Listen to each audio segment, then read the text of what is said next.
দিনৰ 10 বজাত ইউনেস্কোয়ে চৰাইদেউ মৈদামক বিশ্ব ঐতিহ্য ক্ষেত্ৰ হিচাপে ঘোষণা কৰাৰ পূৰ্ণ সম্ভাৱনা আছে।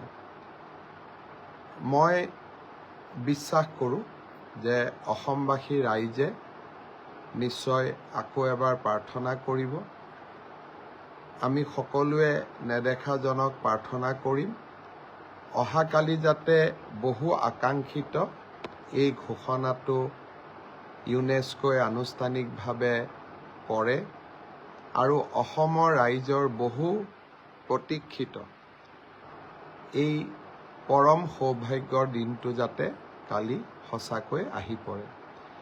মই আপোনালোকক আগতেও কৈছোঁ যে যোৱা এটা বছৰৰ কঠোৰ পৰিশ্ৰম, বহুজনৰ প্ৰচেষ্টা আৰু প্ৰধানমন্ত্ৰী নৰেন্দ্ৰ মোদী ডাঙৰীয়াৰ ঐকান্তিক প্ৰচেষ্টাত চৰাইদেউ মৈদাম বিশ্ব ঐতিহ্য ক্ষেত্ৰ হ'বলৈ গৈ আছে।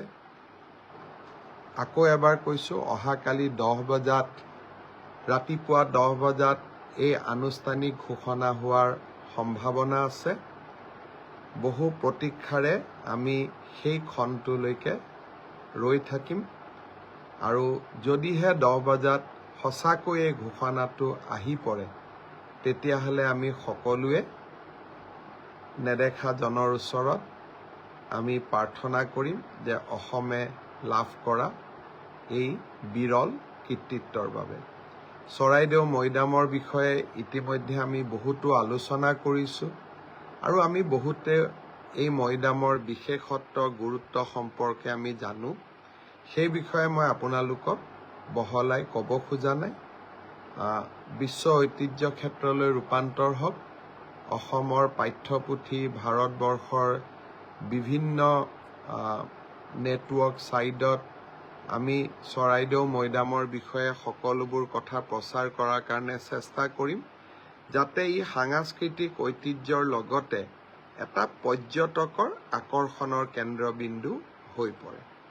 দিনৰ 10 বজাত ইউনেস্কোয়ে চৰাইদেউ মৈদামক বিশ্ব ঐতিহ্য ক্ষেত্ৰ হিচাপে ঘোষণা কৰাৰ পূৰ্ণ সম্ভাৱনা আছে। মই বিশ্বাস কৰোঁ যে অসমবাসী ৰাইজে নিশ্চয় আকৌ এবাৰ প্ৰাৰ্থনা কৰিব।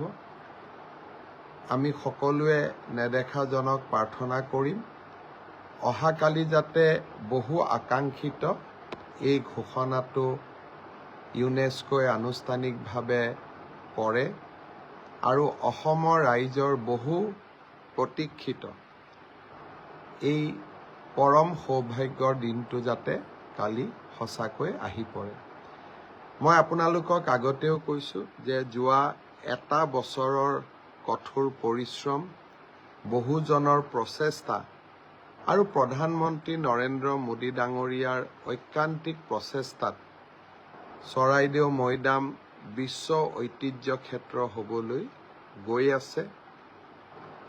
আকৌ এবাৰ কৈছোঁ, অহাকালি 10 বজাত ৰাতিপুৱা 10 বজাত এই আনুষ্ঠানিক ঘোষণা হোৱাৰ সম্ভাৱনা আছে। বহু প্ৰতীক্ষাৰে আমি সেই ক্ষণটোলৈকে ৰৈ থাকিম আৰু যদিহে 10 বজাত সঁচাকৈ এই ঘোষণাটো আহি পৰে তেতিয়াহ'লে আমি সকলোৱে নেদেখাজনৰ ওচৰত আমি প্ৰাৰ্থনা কৰিম যে অসমে লাভ কৰা এই বিৰল কৃতিত্বৰ বাবে। চৰাইদেউ মৈদামৰ বিষয়ে ইতিমধ্যে আমি বহুতো আলোচনা কৰিছোঁ আৰু আমি বহুতে এই মৈদামৰ বিশেষত্ব গুৰুত্ব সম্পৰ্কে আমি জানো। সেই বিষয়ে মই আপোনালোকক বহলাই ক'ব খোজা নাই। বিশ্ব ঐতিহ্য ক্ষেত্ৰলৈ ৰূপান্তৰ হওক, অসমৰ পাঠ্যপুথি, ভাৰতবৰ্ষৰ বিভিন্ন নেটৱৰ্ক ছাইটত আমি চৰাইদেউ মৈদামৰ বিষয়ে সকলোবোৰ কথা প্ৰচাৰ কৰাৰ কাৰণে চেষ্টা কৰিম, যাতে ই সাংস্কৃতিক ঐতিহ্যৰ লগতে এটা পৰ্যটকৰ আকৰ্ষণৰ কেন্দ্ৰবিন্দু হৈ পৰে।